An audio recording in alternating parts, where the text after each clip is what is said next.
Ya, terima kasih Anda masih bersama kami dalam program Majelis Sore, Majelis kita semua.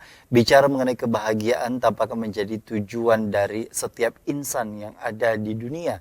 Walaupun tidak di dunia saja, namun juga akhirat menjadi tujuan kita semua. Namun banyak orang yang berlomba-lomba untuk menggapai kebahagiaan dunia itu sendiri. Bicara mengenai kebahagiaan dunia, banyak sekali kan macamnya Pak ya. Ada yang didapatkan dari pasangan itu tadi yang disebutkan. Ada yang juga didapatkan dari harta. Ada yang didapatkan dari kesehatan, ada yang didapatkan dari uang atau materi yang tadi kita bahas bersama. Sebenarnya kalau kita bicara mengenai kebahagiaan itu sendiri ala Rasulullah, kebahagiaan itu sendiri kan cukup beragam dan tentunya dapat diartikan dengan secara luas. Kalau bahagia ala Rasulullah itu sendiri Pak, sebenarnya seperti apa? Baik, kalau kita alur ke belakang dalam sejarah Islam itu kan, keberadaan atau eksistensi baginda Rasulullah Muhammad SAW itu kan di tengah-tengah zaman jahiliyah, zaman keburbukan, zaman ketidaknyamanan, ya, maksiatan, ya, perjinahan, ya, pemerkosaan, perjudian, minuman keras, sebagainya. Nah, memang itu masa-masa yang menyenangkan sesaat gitu kan, tapi berakibat gitu kan ketidaknyamanan dari segi bermasyarakat, apalagi ditinjau dari segi keberadaan utusan Allah itu, bahwa Allah mengutus Rasulullah Nabi Muhammad itu adalah dalam rangka untuk memperbaiki akhlak. Nah, tujuan utamanya dengan akhlak yang baik, orang itu merasa baik. Orang merasa baik, dia benar dengan apa yang diwahyukan Allah lewat Jibril tadi kepada Nabi Muhammad, koridor ajaran Islam, ya kan, bagaimana bahagia itu.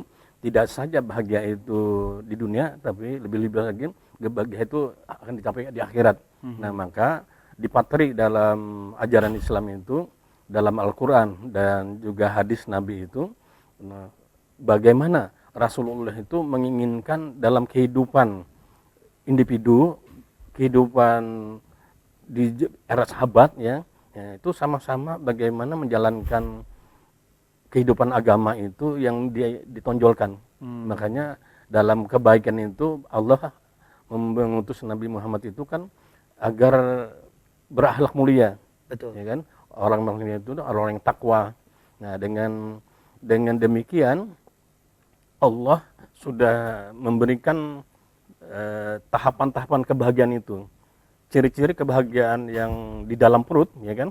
Kalau manusia di dalam perut itu bisa hidup di tanpa udara, nah itu satu tahapan bahwa dia itu hidup untuk di dalam perut gitu kan. Nah, setelah Allah berikan. Yang kedua, kalau dia sudah lahir, ya kan, bisa bersuara dengan ciri-ciri menangis gitu kan. Kemudian bisa menghirup udara, bisa menikmati air susu ibunya gitu kan. Kemudian bisa menerima pembinaan oleh orang tuanya, ibunya. Kemudian dia merasakan bagaimana sandang pangan bisa dipakai, bisa dimakan, kemudian bisa mengecap pendidikan, bisa mengecap atau berlingkungan yang baik, ya, dan sebagainya.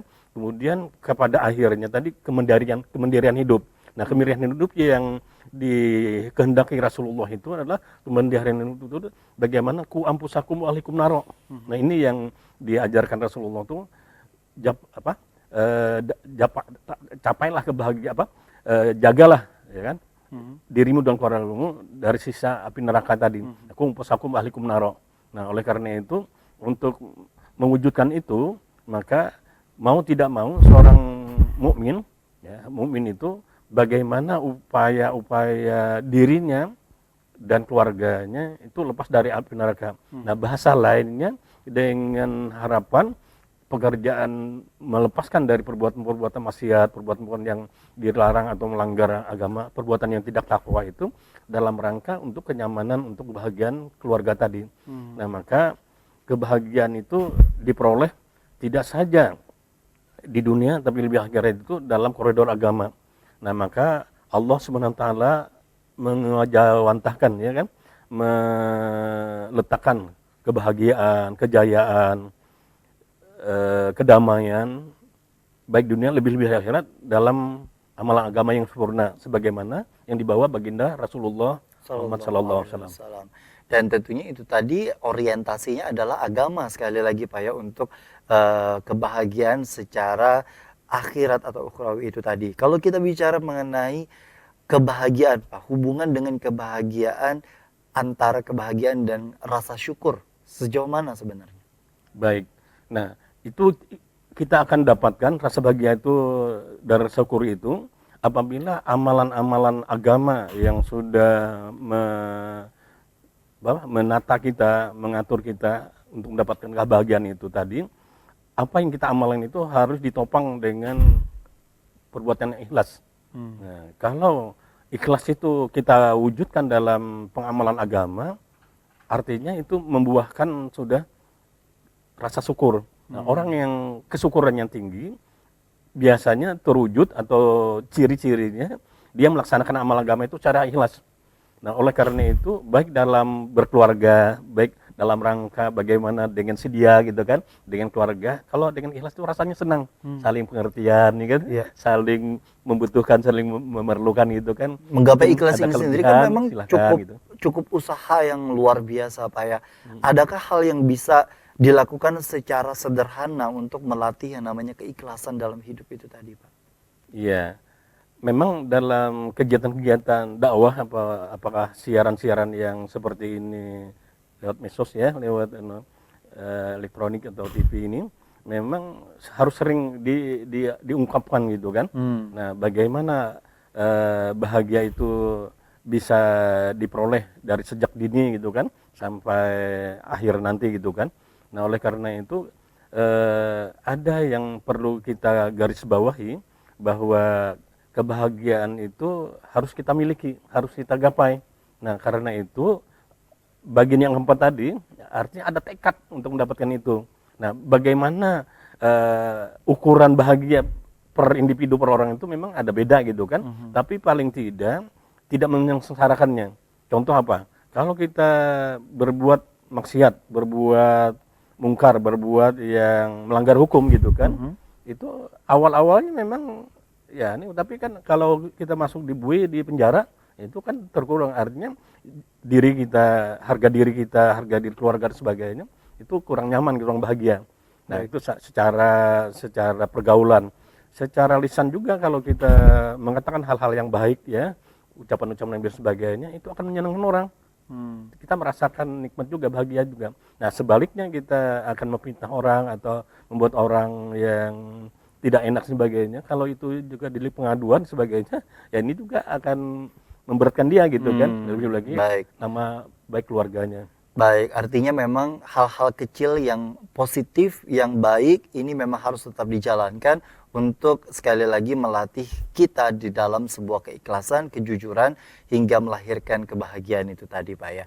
Baik, kalau kita bicara mengenai kebahagiaan ini sendiri kan Pak memang cukup beragam. Ada yang orientasinya sekali lagi duniawi, ada yang sekali lagi ukhrawi.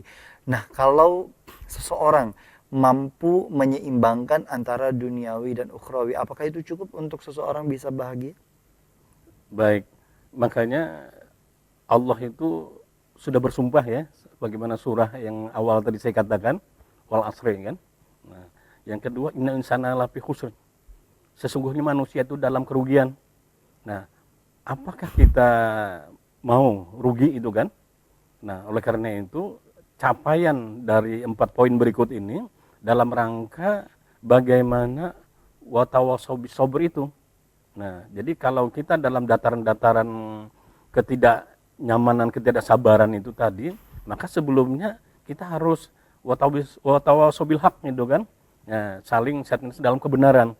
Nah, maka tuntunan utama dalam kebenaran itu adalah ilmu agama, ilmu gitu kan. Nah, dengan ilmu agama yang mantap, yang bagus itu kan, bagaimana tataran ajaran Rasulullah yang para sahabat berguru kepada Rasulullah, ya kan, mereka menuruti atau ittiba kepada Rasulullah.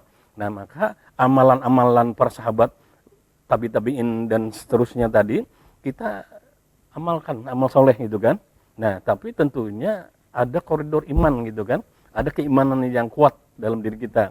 Nah, bagaimana iman kepada Allah, iman kepada malaikat, para rasul, kitab-kitabnya, kan, kepada hari kiamat ya, hari akhir dan qadar gitu kan. Nah, ini dalam materi iman tadi. Nah makanya kalau memang masih ada waktu untuk saya sedikit lagi, maka ada tatanan kedua bagian sajian ini tentang bagaimana peningkatan iman. Nah, sekarang orang yang meningkat iman itu ukurannya setelah dia mengamalkan amal soleh. Kalau imannya kuat, dia mantap gitu dalam dirinya gitu kan. Tapi bagaimana ciri-cirinya keterukuran iman itu meningkat dalam amal soleh. Contoh umpamanya, kita ini sudah melaksanakan syahadat yaitu kan kesaksian bahwa Allah itu ada. Yang kedua kita melaksanakan sholat, melaksanakan puasa, zakat, haji ya. Nah ukuran meningkat itu di mana? Umpamanya kita ambil keseharian kita sholat. Nah sholat itu kalau kita laksanakan yang wajib-wajib saja, ya kan, itu seolah-olah menggugurkan yang formalnya saja, yang wajib saja. Nah tapi ukuran peningkatan itu adalah selain yang wajib-wajib, kita melaksanakan yang sunnah-sunnah. Jadi kalau sholat itu sunat qabliyah, ya kan, ba'diyah, sunat rawatib, ya, sunat-sunat yang lainnya gitu kan, sunat tahajud, duha dan sebagainya. Begitu juga puasa, begitu juga zakat, infak, sedekah gitu kan, begitu juga haji gitu kan bagi yang mampu gitu kan. Kalau sudah mampu haji, kita umrah lagi gitu kan, karena nuansa kehidupan kita bagaimana menggiring waktu kita yang 24 jam itu kita gambarkan dalam bahasa kami yang sering kami ngobrol-ngobrol itu ada 3 porsi, tiga waktu. 8 jam pertama untuk apa, 8 jam kedua untuk apa, 8 jam ketiga untuk apa. Nah, kadang-kadang kita membahasakannya 8 jam pertama itu untuk kerja. Ya, yang kedua untuk istirahat, makan minum, ya kan, rame-rame, ya dan sebagainya, senang-senang gitu kan. 8 yang ketiga adalah ibadah. Nah, manakala waktu kerja kita di usia kami yang di atas 60 gitu kan. Nah, bagaimana usia yang 60 ini porsi ibadahnya lebih ditambah gitu kan. Baik. Nah, jadi itu selain Ukuran memang untuk ukuran nyaman dan iman sebagainya itu tadi juga kita pertimbangkan bagaimana ada waktu kita sisihkan juga kepada untuk kebahagiaan akhirat tadi. Baik. Nah, Jadi, artinya memang pencapaian itu tidak seperti membalik tangan gitu, tapi ada usaha ikhtiar tadi. Penyeimbangan artinya memang juga sekali lagi harus didominasi oleh orientasi kita untuk secara akhirat ini lebih ditekankan agar peningkatan iman terus digalakan dalam kehidupan begitu Pak ya. Kita akan kembali usai jeda, tetaplah bersama kami dalam program Majelis Sore, Majelis Kita Semua.